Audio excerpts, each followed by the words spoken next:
ডপলাটিং চাহ বাগিচাৰ শ্ৰমিকসকলৰ যিটো কালি 1 মে তাৰিখ আছিল, কালি 1 মে তাৰিখৰ দিনাখন তেওঁলোকে যিটো মানে পেড পাব লাগে, পে হলিডে বুলি কয়, তাৰমানে এইটো কাম নকৰাকৈ হাজিৰাটো পায়।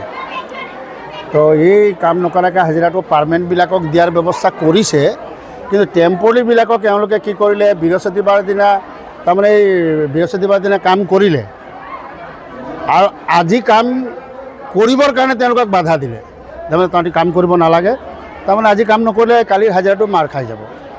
তো শ্ৰমিকসকলৰ মনত দুখ প্ৰকাশ কৰিলে, আমি কাম কৰিম বুলি অহাকেইটাক কেলৈ বন্ধ কৰিছে, সেইটো বৰ দুৰ্ভাগ্যজনক। আৰু যেই নহওক সেইটো কাৰণে আজি ৰাইজে আৱেগিক হ'ল, গোটেইখিনি অফিচৰ ওচৰত জমা হ'ল আৰু আমিও আহিলোঁ। এতিয়া ৰাইজে এটা কথাই ডিমাণ্ড দিছে যে তেওঁলোকৰ টেম্পৰাৰী যিবিলাক সুবিধা মানে অস্থায়ী টেম্পৰাৰীবিলাকে পায়, যেনেকুৱা বছৰেকৰ ছুটি পইচা পায়, টেম্পৰাৰী ৰেচন পায়, টেম্পৰাৰী ফায়াৰউড পায়, এনেকুৱা কিবা কিবি ঢেৰ আছে, সেই সুবিধাখিনি তেওঁলোকে প্ৰায় নাই পোৱা বুলিয়ে আপত্তি কৰিছে।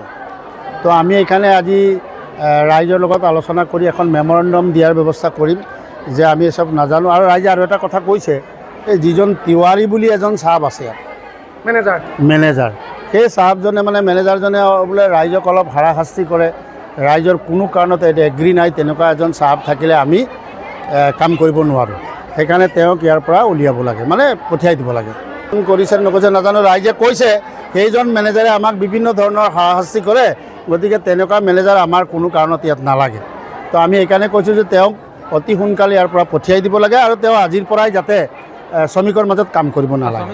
চাওক, কালি আছিলে শ্ৰমিক দিৱস আৰু শ্ৰমিক দিৱসৰ পাছতে কিন্তু আজি চাহ শ্ৰমিকসকলে আজি প্ৰতিবাদ কৰিবলগীয়া হৈছে আৰু কৰ্মবিৰতি ল'বলগীয়া হৈছে।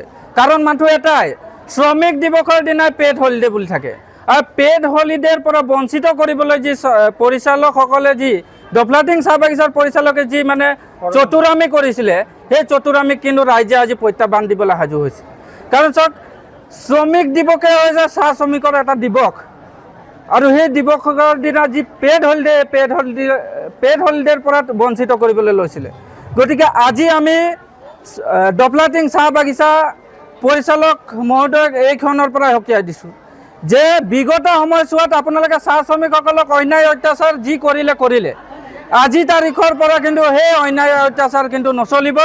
আজি ইয়াত সদৌ অসম আদিবাসী ছাত্ৰ সন্থা আমি আহিছোঁ, আজি চাহ মজদুৰ সংঘৰ বিষয়ববীয়াসকলে আহিছে, সভাপতি সম্পাদকসকলে আহিছে, আজি ৰাইজৰ সৈতে চাহ শ্ৰমিক ৰাইজৰ সৈতে আমি একত্ৰিত হৈ পেলানি আমি আজি তেখেতলোকৰ সমস্যাখিনি আমি বুজ লৈছোঁ।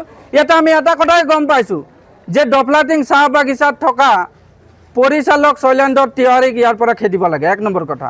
2 নম্বৰ কথা হৈছে চাহ শ্ৰমিকৰ যি মানে 1 মে দিনা শ্ৰমিক দিৱসৰ যি পেড হলিডে, এই হাজিৰাটো কিন্তু প্ৰত্যেক চাহ শ্ৰমিকসকলকে দিব লাগে, এইটো 2 নম্বৰ দাবী। আৰু 3 নম্বৰ দাবীটো হৈছে আমাৰ যে টেম্পৰাৰী ৱাৰ্কাৰসকলৰ যি ফেচিলিটি দিব লাগে, সেই ফেচিলিটিখিনি দিব লাগিব। যদি কালিৰ পৰাই এইখিনি প্ৰযোজ্য নহয়, তেতিয়াহ'লে কিন্তু সদৌ অসম আদিবাসী ছাত্ৰ সন্থা, অসম চাহ মজদুৰ সংঘ লগতে ডপলাটিং চাহ বাগিচাৰ সমূহ ৰাইজে একত্ৰিত হৈ পৰৱৰ্তী সময়ত কিন্তু ডপলাটিং চাহ বাগিচাৰ কাৰ্যালয় ঘেৰাও কৰি কিন্তু প্ৰতিবাদ কাৰ্যসূচী ল'বলৈ বাধ্য হ'ব। যিকোনো খবৰৰ বাবে যোগাযোগ কৰক আমাৰ এই নম্বৰত 9181 307 221।